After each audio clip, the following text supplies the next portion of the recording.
Hello everyone, I hope all of you are doing well. Welcome back to the follow on. With me, this is Amar Lal, and with me is. Hamza. Hi, Amar. Nice to meet you. Welcome back to another episode of the Follow On. As you can see, we've changed the setting a little bit. We want to show a bit of feet, maybe someone's into it, so that's getting that audience in as well. But yes, Hamza, what are we discussing today? Yep. So this is currently a Sunday morning. Essentially, yesterday, last night, the Test series for Pakistan versus Bangladesh just started. West So we Indies. just Pakistan versus. West Indies. What did I say? Bangladesh. Okay, that was an honest mistake. Pakistan versus West Indies has just started. We lost the toss, and West Indies decided to put themselves to bat first. So we just want to discuss how the day went. What was the context, the team selected, the toss, how did the day pan out, and what are we expecting for the next few days? So essentially, the idea is that when you see this podcast, day 2 might have ended or might have been going on. Or the But entire when- test series might have ended. Yeah, depending on when we get the edits.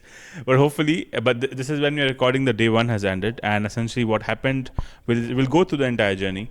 It won't be very long, it'll be a very short podcast. But essentially, toss happened and West Indies won the toss and elected to bat first. And from what we know, and from what Babar said in his speech, was that they wanted to bat first as well. Because they wanted to win the test match, and that's how they saw it. But yeah, Hamza, go on. What followed that? Absolutely right. Like even before the test match, I think let's talk about the first team 11 that came Yeah. out of the match for Babar's first test match as a captain back again. I think one of the interesting news beforehand, or rather an unfortunate news before the match started, was the injury news to Abdullah Fazal. I think the guy played really well in Bangladesh. He had a stellar national T20 Cup as well as the National Ubaid Azam Trophy.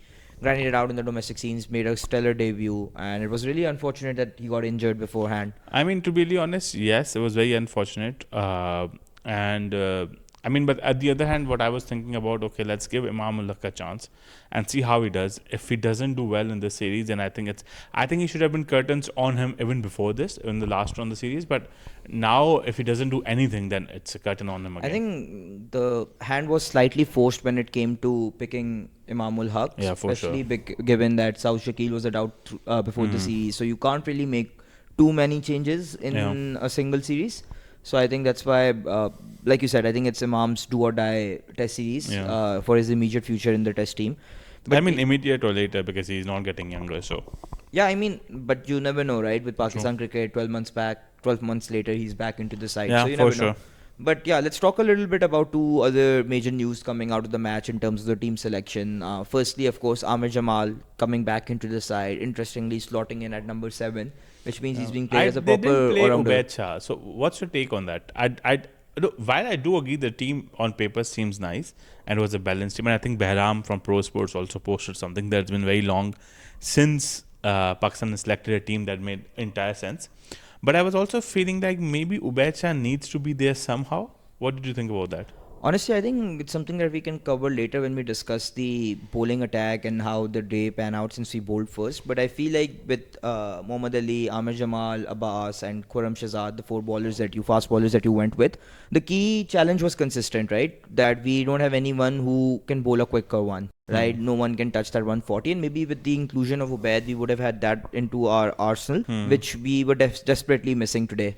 Makes sense. I do agree with that. I think we still, although the speeds are much higher than they were in Bangladesh, and more importantly, they were also higher in the sense that they, like Shaheen Afridi bowling at 120, like it was still better than that. I agree with that. But they were still not as quick as the modern greats of the day who can bowl like 140, 140 plus. You need at least one bowler to do that. Absolutely, absolutely. I think, I was fully expecting Ubaid to play. I also felt like that maybe we went with one too many fast bowlers. Yeah. And I think it was funny that Amir Jamal, 5th over into his spell, dropped to 120s from 130s, which is a little funny to see that I think that's not the right amount of pace for a fast bowler to be bowling at. But with that being said, I think the other feel-good story coming out of the match for me personally, Amar, was the debut of Ali Usman. Yeah. I think there's a clip that we can probably play in the background about when Ali Usman was getting his test cap from Salman Ali Agha. It was a really heartwarming scene. He said something along the lines of that he also knows the importance of this cap because he grinded it out in the domestic scene for 6, 7, 8 years, and then he knows that Ali Usman deserves this because he's also done the same. So maybe we could play that video in the background.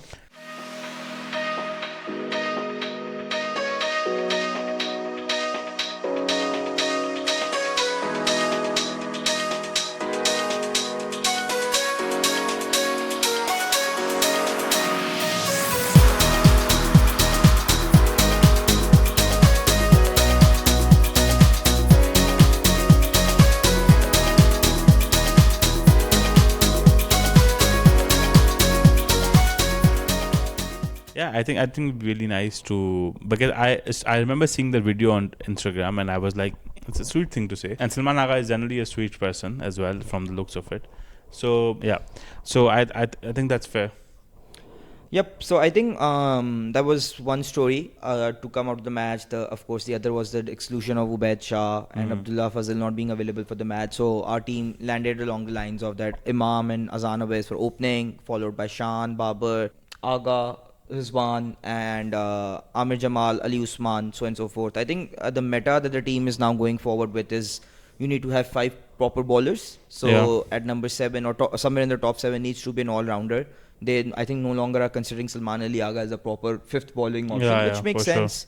So the idea is that your tail also needs to be big, which is why I think Ali Usman had a good case for him. He Yeah. is a solid all-rounder. I mean, technically, if you look at it, we have the squad that we selected, the 11 men: Asanji Azan, Imam, Shan, Babar, Salman Ali Agha, Mohammad Rizwan, and then the all rounders of Amir Jamal and Ali Usman. So technically, we are betting till what? 8. 8, right? And then we have Khurram Shahzad, Mohammad Ali, and Mohammad Abbas. Mohammad Ali can bat a bit, he can hit a 6 or 2 as well, like in T20s at least. I'm not sure how does he do in Test. But that means that we don't have a huge betting depth, but we have enough for a team like West Indies or in conditions like West Indies, I would say. Absolutely. I think it's a new meta. One thing that we need to eventually find, and then I think we've been looking for a while now, is the fact that we need proper all-rounders. I think someone who can do a bit of both in Test cricket, especially. Yeah. I think we've tried that numerous times over the last year and a half, especially under Mike Hassan. Yeah. Something that we can maybe talk about as well later on. Yeah. The find for, or the essentially looking for all-rounders in the domestic scene. None so far. We haven't found a lot of sustainable options. So Yeah, but I let's move past that. Let's talk about how the Test itself unraveled. How was the day one? Who scored? Who took the wickets? How was it? Like just a quick summary of it would be nice. Yeah, how about you go ahead? I'll Sure. So essentially, the Test started with not a lot was happening. To be really honest, like it was a very slow start. It wasn't like let's say a baseball series or anything like that. It was very simple. It was very smooth in the beginning. And then the first wicket that was taken by was Mohammad Abbas, and he broke up the opening stand when he took Brandon King apart. I think he bowled him, if I'm not wrong, if I remember correctly. Yes, he bowled him. Yeah, and then after that, Chandrapal was going very strong. He played very I think nice. I want to stop you here and I want to talk about Chandrapal, right? Like when I was looking at him bat, I think he debuted back in 2017, back when his dad was still playing. Yeah. What a fucking legend. I Yeah. think the amount of pressure or the amount of pressure one feels as a son of an icon, For sure. I think is remarkable. And the good thing is that since 2017 he's still grinding it out. It's been 9 years. He's still trying it. He's still I mean, he hasn't made a mark per se on the. for sure, but on he's the he came into the side based on hype or based on whatever or promise. He got dropped out. He's been playing, grinding it out in the domestic scene. So that's really heartening to see. I really, really hope he makes it. Yeah, I mean, again, like I think he hasn't really made a mark, but there's no one stopping him into making that mark. And then after then there was rain came in between. Lunch happened. Nothing was really working out. I mean, it was working out, but Babar was essentially struggling to take any wicket. So he introduced Ali Usman as well. That did not work out as well. And then finally, Amir Jamal took the wicket of Chandrapal. Yeah. And that's when the second wicket fell. And that was almost like towards the end of the day, and not towards the end of the mid of the day almost. Yeah, I think at tea. At tea, Almost yeah. at the stroke of tea when we Yeah, got when we got the second wicket. And after that, there wasn't, again, like the day one wasn't very exciting per se. It was going very smooth, and like they were actually struggling to find any kind of rhythm in the pitch. And then I think what happened essentially was they also West Indies started to open up the Kevin Hodge and Amir Django tried to. So they played really good shots. I think Amir played really good shots. He's played a very healthy striker of an ODI sort of play, and they did really well for quite a bit until once again Mohammad Abbas took the wicket of Amir Django, and that's when sort of tea happened. Yeah. I think especially after tea, it's been one-way traffic with West Indies dominating Pakistan. With that context in mind, I think it's of paramount importance that next day, which is today, we do find early wickets because Shai Hope and Kevin Hodge are batting with a very healthy And the strike problem rate. is And there's a very Shai Hope always fucking works with us. Like and I think they're I don't batting at a partnership of 88 runs with Hope on 39 and Hodge on 83. So Yeah. it's very important that we find wickets. But truth to be told, I think it was a very unimpressive bowling performance from Pakistan as well. Yeah, it was unimpressive, and I felt like Babar went out of options very quickly and like it felt like he didn't have any answers. Like I don't want to judge the guy. Of course, he's coming after some time as a test captain and everything. I want to give him that. It's just his first day and of the first match that he's playing, but it felt like he went out of options very quickly. I think it was all Mohammad Abbas or bust for Pakistan in terms Yeah. of threat, in terms of consistency. But I've always felt like Abbas is a sort of bowler who can build pressure, but not an active wicket taker in the sense that he's not an attacking bowler. He's more of a put pressure on the batsman sort of a bowler who will bowl at a consistent length, consistent line, not give away a lot of runs. And he's a sort of bowler who ensures that batsmen do not take a lot of unnecessary risk, right, against him. Yeah, and also I think his strategy has always been that just keep bowling at the same line, at the same length, at the same, let's say, speed and everything. And at some point, the batsman will make a mistake, and that mistake will cost him the wicket. Yeah, so it's And you need that kind of bowler who can bowl, I don't know, I don't want to say 20 overs, but they can bowl in a very long spell of. And I think he did that. He bowled the most amount of overs out of our bowling Makes attack sense, there. yeah. But I feel like the fast bowling attack, He bowled like 19 overs, and the second one was from Shahzad with 14, and Mohammad Ali with 12, Ali Usman with 12, and Ahmed Jamal with 10. I feel like in the Windies, where in the Caribbean, when there's not a lot of, I would say, assistance to the fast bowlers, you can't simply rely on seam bowlers, right? You need people who can mix it up in terms of length, line, pace. Yeah. And I think that's where we missed the trick with Ubaid. True, but also I don't know why Windies made a pitch which is very flat. Like they did the same thing in the warm-up where it was very flat. There was literally nothing on the surface. Babar scored a century even. And like, What do you mean, even? I mean, like it was a very flat pitch. That's my point. Like it was very flat pitch. So my point is that I don't know why Windies is going with such a flat pitch, considering that they do not have a huge, like their strength is their bowling. It is no longer their batting. So I am not really sure. But yeah, I think so. At some point, I remember around lunch, I was on Backward Point's patron video call. I follow them, so I'm also part of the patron group. And on a call, and Nazar was one of the podcast hosts, essentially that Mohammad Abbas has bowled 7 overs at that point, and 5 of them were maiden. So that's how consistent he was during that point. So I think that's a very good thing. But again, as you said, we need someone who can change it up a bit, and that's what Aqib also talked about previously.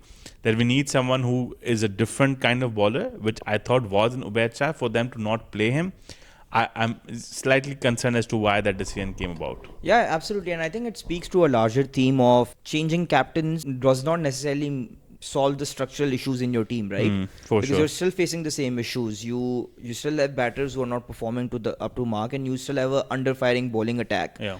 Where in a population of 300 million, you cannot seem to find a bowler who bowls above 140, and that's a bit sad, especially. I mean, for a nation that only plays one sports, that's more concerning for me. And even more concerning is known as the land of fast bowlers, right? You've had greats throughout.